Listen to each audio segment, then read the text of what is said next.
Hello, peeps. I'm here today to talk to you about your questions, your study and discussion questions for chapters 9 through 11. We talked a little bit on Friday about how I want you to answer them. It does require a little bit more time, a little bit more thought on your part. So what I want to do today is take you through every single question and help you know exactly what I expect from you.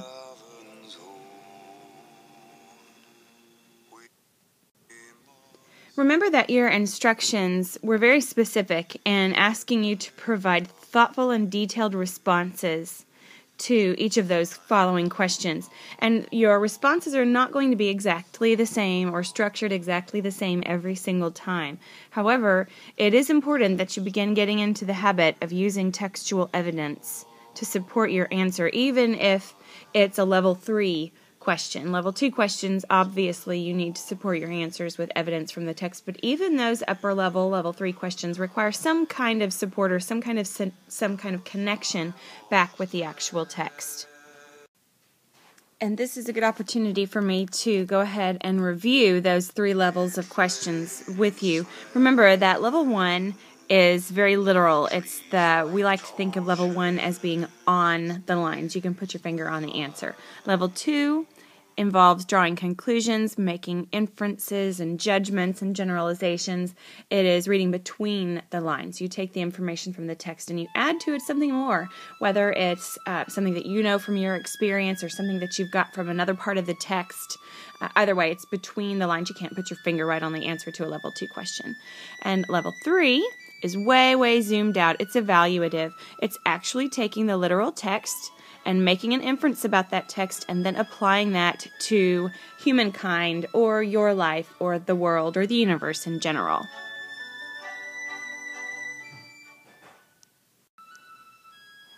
So if we take a look at the different structures, the different ways to answer open-ended or level 2 or level 3 questions, and those are called, for the most part, constructed responses. There are lots of little tricks and acronyms and mnemonics to help students out there remember that structure of answering open-ended questions like that. A couple of examples. This one is called the peak paragraph, point, evidence, link, evidence, commentary. We have one that's called ma'am, me, the author again, and then go back to me. We have one called race, which is for the most part my favorite. Restate the question, answer the question, all the parts of the question, cite details and evidence from the text, and then extend to themselves and outward. Make connections with the text there. And this last one is kind of difficult to see. It's called actually CEIEIEIO, I think, something like that. But there are a ton of them out there. Despite there being lots of different ways to answer a constructed response question, basically I have 4 simple steps when I want you to answer your questions for chapters 9, 10, and 11. First, I want you to restate the question. I think it's important that you restate the actual question, and that basically just involves taking the question and turning it around. I think it's so important that you do that because that helps me get inside your head, and then I can be confident that you actually understood what the question was asking. If I can tell that you didn't by the way that you restated it, then you and I can get together and talk about that and we can try it again. But if you just straight up answer the question, I don't have any gauge for knowing what parts of that question you understood and what parts you didn't. Once you've stated or restated the question, the next logical step is to answer the question itself. Be careful, however, because as we noticed on Friday as we were looking at some of the questions on your assignment, some of those questions that appear to be relatively simple actually have 2, 3, sometimes 4 different parts to that question itself. We're going to go over each one of them today to be sure, but you should always double check and look for each little part of the question that needs to be answered. So number 1, again, was to restate the question. Turn the question around as part of your first sentence in your answer. Second, answer each part of the question. The next step is to cite your evidence, and that is really just a fancy way of saying quote your text. Remember that if you are quoting a large piece of text, that you can use the ellipses, that's the ... to take the place of large chunks of text. And I go with a rule of threes for that. You would open your quotations, use the first 3 words of the passage, use your ellipses, ... then the last 3 words of the passage, your end punctuation, and close your quotes. If your passage is very, very long, I would say if it's more than 2 lines, then that warrants using ellipses. But anything less than 2 lines, you do need to go ahead and write out the entire quote so that I can read the whole thing. So again, number 1 is to restate the question. Number 2, answer each part of the question. And number 3, cite your evidence. This is when you use text to support or prove your answer. Your last step is to extend or connect your evidence to your answer. As we talked on Friday, what that means is once I see your answer and I see that you have cited your evidence, I need some sort of connection between the two, a bridge, if you will. So for the last part of your answer, I want you to explain why your quote answers the question, or why your quote supports your answer to the question. It's one of those get me inside of your head type sentences that connects everything together. All right, so let's get started with number 1. We've already been over number 1, but let me remind you that there are 3 parts to the answer for number 1. The first part would be the whom. Whom did the wood elves imprison and why? Second, that's the why part. The third part of this question is the what. What did they want to do with them? So here's number 1, or the first part. Number 2, the second part of that question is the why. And then what do they want to do with them? That's the third part. So when you're answering number 1, be sure that you get each of those 3 parts. And yes, you do need textual evidence. We found it together in class on Friday. Number 2, Bilbo is not among the imprisoned. Why not? What prompts him to accompany the prisoners? Here is the first part of our answer, and here is the second part of our answer. So again, we'll have one part, S is the why not, and the second part will be the what prompts Bilbo to accompany the prisoners. And again, yes, textual evidence is necessary. Remember to restate the question, answer the question, cite your evidence, and then extend, explain, connect. Number 3, who is the Elven King? Describe his appearance and his realm, and then venture symbolic interpretations of both. Taking into account the description of the Elven King's realm, where else have you encountered similar settings? This is a rather complicated question to address. So if you remember what we went over on Friday, the first part to answer is, who is the Elven King? The second part is to describe his appearance. The third part is to describe his realm. And then for the fourth part, we need to think rather symbolically about both the Elven King, the way that he looks, and his kingdom. So symbolism can be a little bit tricky, so I want to take a little side trip, if you will, and let's look at symbolism more closely. Symbolism is when a writer uses an object or a reference to add deeper meaning to his story or a poem, if you will. Symbolism in literature is tricky to find because an author will either be very, very subtle with his or her symbolism, meaning you won't see it very often, it's not very much in your face, or sometimes it's very obvious and it is in your face what the symbolism is. Sometimes the symbol will show up once or twice, and then sometimes the symbol will kind of hit you over the head again and again and again and again. It all depends on the author. An author may repeatedly use the same object to convey deeper meaning, or the symbol will change and represent the same thing throughout the entire work, or the author may use variations of the same object to create an overarching mood or feeling. Symbolism is often used to support a literary theme in a subtle manner. So a lot of times the theme and a symbol are very, very much connected. So if we take a look at some examples of symbolism, and this can be hard because one thing in one work is a symbol and another it's not.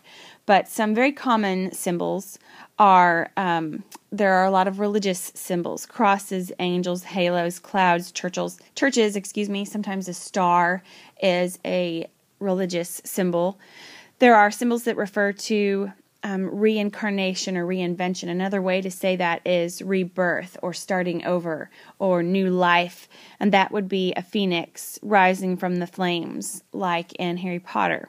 A cross, a rainbow, a storm passing over, the sun rising at dawn, broken chains, all of those things. While at level 1, it looks like a broken chain, but at level 2, it stands for escape or starting again. Some symbols refer to death or the ending of something. Obviously, gravestones and cemeteries, the Grim Reaper, all of those things, skulls in particular, would symbolize a death of some kind. But something as subtle as someone blowing out a candle can be a symbol as well. And what's not on this list is sunset can also symbolize a death. Those are just some very, very common examples of symbolism. Typically, when we find symbolism in a piece of literature, in a short story or a novel or a poem, the symbols will show up as people or places or objects or events that represent something abstract. In other words, a symbol will represent something more than what it is on the page, more than level 1. Symbolism is pretty zoomed out, if you will, level 2, sometimes even level 3. A lot of times the symbols represent something that you can't actually touch, something abstract. Symbols by themselves can also be abstract. And what I mean by that is that sometimes when the symbol can be a person, a place, an object, or an action, but sometimes it can be a season or a color or a growth of some kind that's nothing that you can actually touch. For instance, winter often kind of symbolizes the end of something or emptiness or coldness or death coming. And also what makes symbolism pretty tricky is that sometimes symbols have more than one meaning, and symbols can change from the beginning of a story to the next. And writers use symbolism to portray a deeper meaning without actually coming out and saying it, without explicitly stating a theme or a mood or a perspective. An author will use a symbol to sort of subtly hint at something. It certainly makes a story a lot more interesting than the author just coming straight out and saying it. So when you are considering the way that the Elven King looks and the way that his realm appears or the way that people perceive the Elven King, when the question is asking you to venture symbolic interpretations of both, that means to look at each of them side by side and perhaps look at some things that they have in common. That would be the way that he looks and the way that his kingdom is. Are there things about them that are the same? Look for some parallels between the two of them. The last part of question 3 asks you to think about where else in the story you've encountered a similar setting, a setting similar to the Elven King's realm, if you will, his kingdom with all the passages and the tunnels that Bilbo is walking through. So the last part there, think about where else or when else in the story Bilbo and the dwarves have been in tunnels and have been sort of lost. Let's take another look at number 4. While playing at hide-and-seek with the wood elves, Bilbo thinks to himself, "I'm like a burglar that can't get away, but must go on miserably burgling the same house day after day." What is Bilbo really describing? Well, I think that the question in and of itself suggests that there is something more here than just Bilbo saying, "I'm a burglar and I'm burgling the same thing over and over and over again." So at level 1, sure, that's what's happening. Bilbo is wandering the passages again and again and again, and he can't figure out how to make anything change or to do anything differently. But if you'll zoom out to level 2 and perhaps even level 3, I think that you'll be able to draw some parallels between Bilbo wandering aimlessly, doing the same thing again and again, and not being able to make anything change to get out of the passages to save his friends. I think you'll see some parallels there between that particular level 1 event and Bilbo's well-being, his mindset, his life in general. So when you're answering number 4, spend a little bit of time addressing the parallels there, the symbolism in the fact that he is wandering around and around and around without anything to do, and what that really represents. And sure, you'll need to provide some textual evidence to support your answer. Please also know that you may not necessarily find support for your answers in chapters 9, 10, and 11. Feel free to go back to any of the earlier chapters in the book to support your answers. For number 5, the question asks, how do Bilbo and the dwarves escape from the Elven King's domain? I would call that a pretty much level 1. How does Bilbo get his friends out from the Elven King's domain, from their captivity? Reaching beyond the literal, what are they escaping? Now, sometimes it can be difficult to look beyond the literal. And really all this means is to zoom out, because the literal is level 1. It's what is exactly right there on the page. So looking beyond just that the dwarves and Bilbo are escaping the captivity of being in prison, what else might that represent? They're moving from one place to another. Consider the hero's journey here, and what this represents as far as making progress in their journey. Number 6, what happens to the dwarves when their barrels land by the riverbank? I'd say this is pretty close to a level 1 question, so it should be relatively easy for you to find textual evidence to support your answer to number 6. Number 7, what is Bilbo's reaction to Long Lake, to Lake Town and its inhabitants? What do their legends reveal about them, and how do these relate to Bilbo and the dwarves? There are a lot of little parts of the question here that you'll need to respond to, and quite honestly, some very critical thinking that you'll need to be doing, making some connections and drawing some parallels between different parts of the story. But first, let's break down the different parts of the question that you'll need to address. First, what is Bilbo's reaction to Long Lake? In other words, what does he think about the town itself? And go back and read that part of the chapter when you get to discover his reactions to the city being built on the lake and what he feels and how he feels about that. Next, we need to look at what is Bilbo's reaction to Lake Town. So notice our first question is, what is Bilbo's reaction to Long Lake? And so we did include that question here. The second part is, what is Bilbo's reaction to Lake Town itself? And then the third part here is, what is Bilbo's reaction to Lake Town's inhabitants? In other words, the people that live there in Lake Town. So technically, you have 3 parts to the very first question. Does that mean that you have to use 3 separate answers? No, I don't think so. I believe that you are talented enough writers that you could craft an answer that sort of collectively answers all 3 of those. The next part of number 7 is, what do their legends reveal about the inhabitants of Lake Town? So when we say what do their legends, of course we're still talking about Lake Town's inhabitants. And so the question here, what do their legends, if we look at the actual question itself, what do their legends reveal about them? So we're talking about the inhabitants of Lake Town, the men, and what do their legends of the men reveal about the men themselves? So when we say, what do their legends reveal about the inhabitants of Lake Town, really we could put men in here. What do the men's legends reveal about the men? So the last 2 parts of this question I think really belong together, because we have, what do the men's legends reveal about them, the men, and then lastly we have this part of the question here, how do these, and again we're talking about the legends here, how do these legends relate to Bilbo, and how do these legends relate to the dwarves? And again, this should not necessarily require 5 different sentences. Now, if you wanted to do it that way, I'm certainly not going to tell you not to, but I think that it would be relatively easy to work in the answer to both of these questions into one sentence, or use one piece of textual evidence to kind of answer these last 3 questions and use one piece of textual evidence to address the first 3 questions. So don't be too intimidated by the 5 different parts of the question, because I believe that it's relatively simple to answer all of those questions within 1 or 2 sentences all by themselves. Number 8, how long do they stay at Lake Town, and how are they treated by the master and the men? This has got 3 parts to it, right?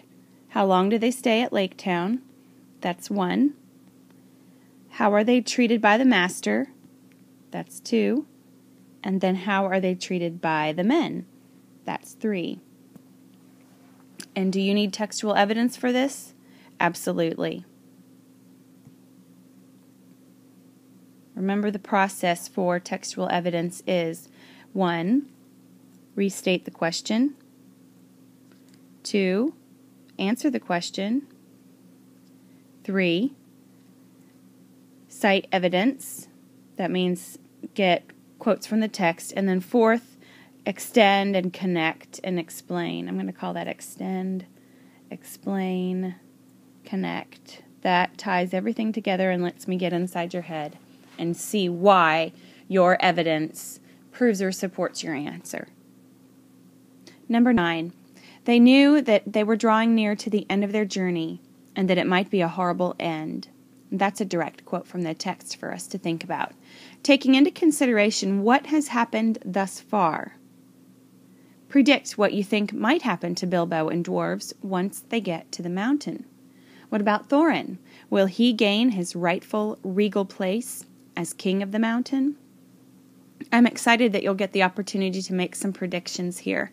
Making predictions, while it seems as if there could not possibly be an incorrect way to answer those questions, on the contrary, predictions really do need valid support from the text. So you can't predict, for example, that Bilbo is going to turn into Gollum, because we have absolutely nothing to support that at all. So while you do get to be imaginative and really make some fun predictions, they can't come out of nowhere, and you do have to support them from the text. Kind of 3 predictions that need to be made with the answer to number 9. First, what do you think might happen to Bilbo? Second, what do you think will happen to the dwarves? And third, is Thorin going to gain his rightful regal place as king of the mountain? And all of this needs to be based on what has happened so far. And the question even tells us that. Taking into consideration what has happened so far, predict what you think might happen to A, Bilbo, B, the dwarves, and essentially what will happen to C, Thorin. So when you're answering this question, please, it is so important, especially in this case, that you find evidence from the text to support your predictions, and you've got to let me get inside your head and see why you would think so based on the evidence that you selected. And keep in mind, some of the predictions that you come up with don't have to be based on what has happened in Chapter 9 or Chapter 10 or Chapter 11. You can base your predictions on something that has happened from Chapters 1 through 8 even. I imagine that a lot of the judgments and predictions that you make about Bilbo and the dwarves and about Thorin in particular are probably going to be character-based. So we can base our predictions on actions of the characters in the past. So you can definitely go back into those older chapters to answer those questions. But remember that as far as answering your question goes, we're going to follow that same format. Remember, number 1 is to restate the question. Number 2 is to answer each part of the question. Number 3 is to cite evidence. And number 4 is to explain, extend, connect. Number 10, using Tolkien's spatial and sensory clues. Draw, paint, or otherwise recreate the Lonely Mountain, then describe what you have created. I think that under the circumstances, I'm going to give you some options with number 10. Now, there are some of you who are extremely artistic and very, very imaginative and are really, really good with drawing things on paper. So those of you who want to actually draw the Lonely Mountain, I think that would be amazing, and I would be so excited to see some of the things that you really artistic people would come up with. At the same time, however, I also understand that there are some of you who have really, really great vocabulary and a really wonderful way with words. So those of you who are like that may also, quote unquote, draw the Lonely Mountain using your words, and be figurative with the words that you choose. So use the similes and metaphors and personification and hyperbole, but you do have to base your imaginings with the text.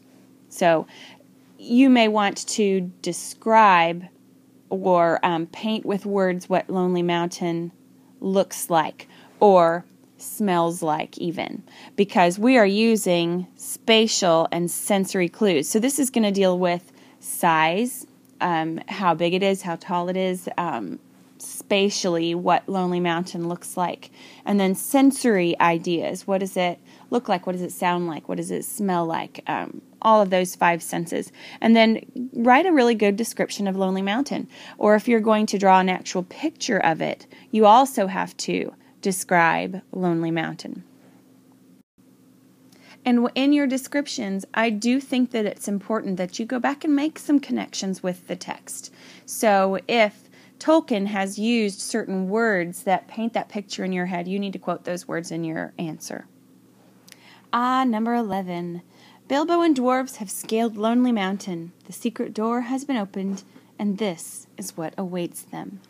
It seemed as if darkness flowed out like a vapor from the hole in the mountainside, and deep darkness in which nothing could be seen lay before their eyes, a yawning mouth leading in and down. There are a series of questions about this particular part of the story. The first one, obviously, is what are they entering? I think that's a pretty literal question. They're very much level 1. What is it that they're going into, this, where this darkness is coming from? The second part, what is the symbolic significance of the whole?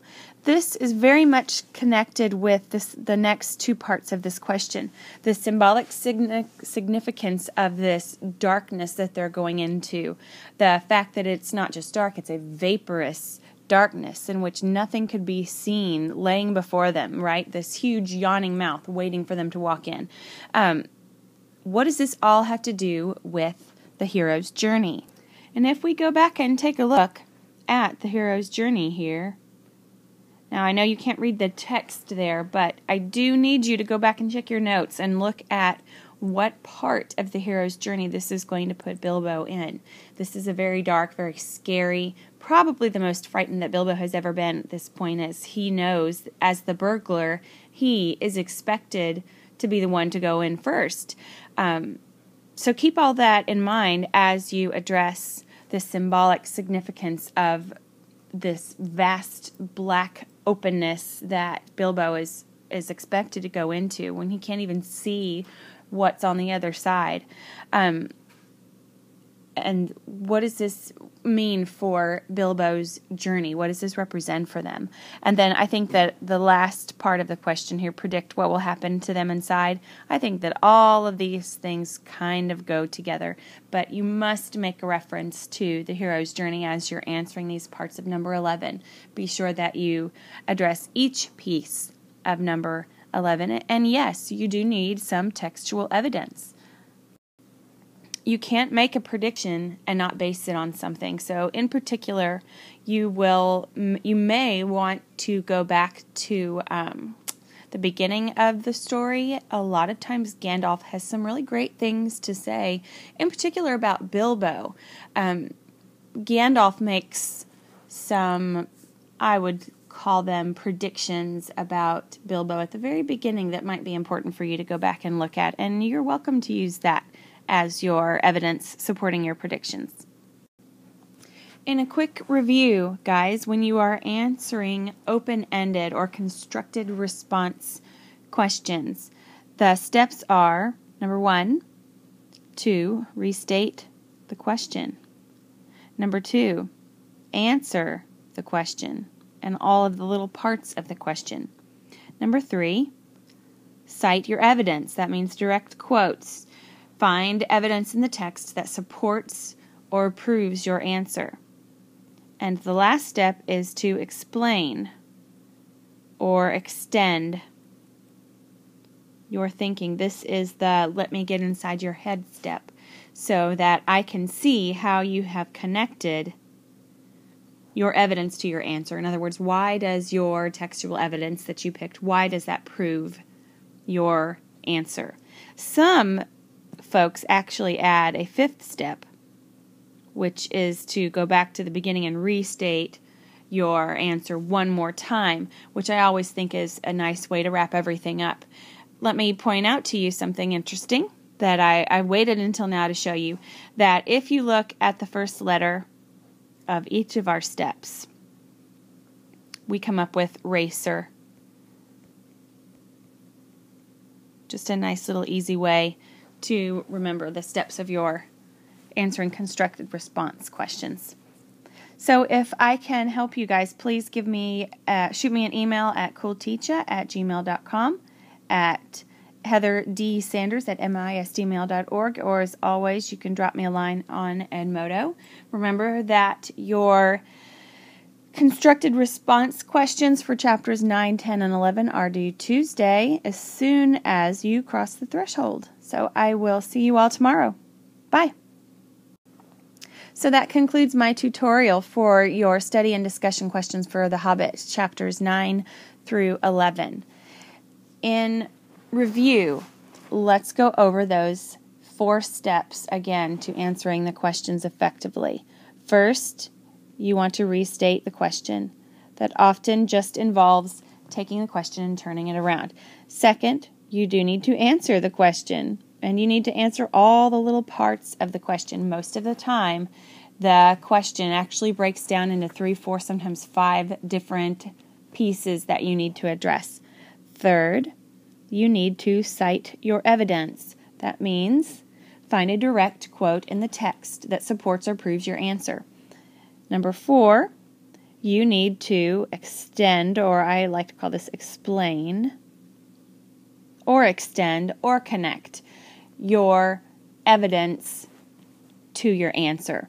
In other words, this is the let me get inside your head step and let me see why you picked that particular quote as support for the answer to that question. Some folks will even put on a number 5 just as an FYI, and that would be to restate the question one more time, or to restate your answer one more time at the very end. This all makes this really easy to recall, because if you will look at the first letter in each step, you will end up with racer. Or if you leave off that last step, it would just be race. Racer is always best. If you have any questions, please send me an email at coolteacher@gmail.com, at heatherdSanders@misdmail.org, or you can just drop me a line at Edmodo, and I'll do my best to get back to you as soon as possible. Guys, don't forget, this assignment is due Tuesday when you get to class, so please let me know if I can help you in any way, and I'll see y'all tomorrow. Bye. In a quick review, guys, when you are answering open-ended or constructed response questions, the steps are, number 1, to restate the question. Number 2, answer the question and all of the little parts of the question. Number 3, cite your evidence. That means direct quotes. Find evidence in the text that supports or proves your answer. And the last step is to explain or extend your thinking. This is the let me get inside your head step so that I can see how you have connected your evidence to your answer. In other words, why does your textual evidence that you picked, why does that prove your answer? Some folks actually add a 5th step, which is to go back to the beginning and restate your answer one more time, which I always think is a nice way to wrap everything up. Let me point out to you something interesting that I waited until now to show you, that if you look at the first letter of each of our steps, we come up with racer. Just a nice little easy way to remember the steps of your answering constructed response questions. So if I can help you guys, please shoot me an email at coolteacher@gmail.com, at heatherdSanders@misdmail.org, or as always, you can drop me a line on Edmodo. Remember that your constructed response questions for chapters 9, 10, and 11 are due Tuesday as soon as you cross the threshold. So I will see you all tomorrow. Bye. So that concludes my tutorial for your study and discussion questions for The Hobbit, chapters 9 through 11. In review, let's go over those 4 steps again to answering the questions effectively. First, you want to restate the question. That often just involves taking the question and turning it around.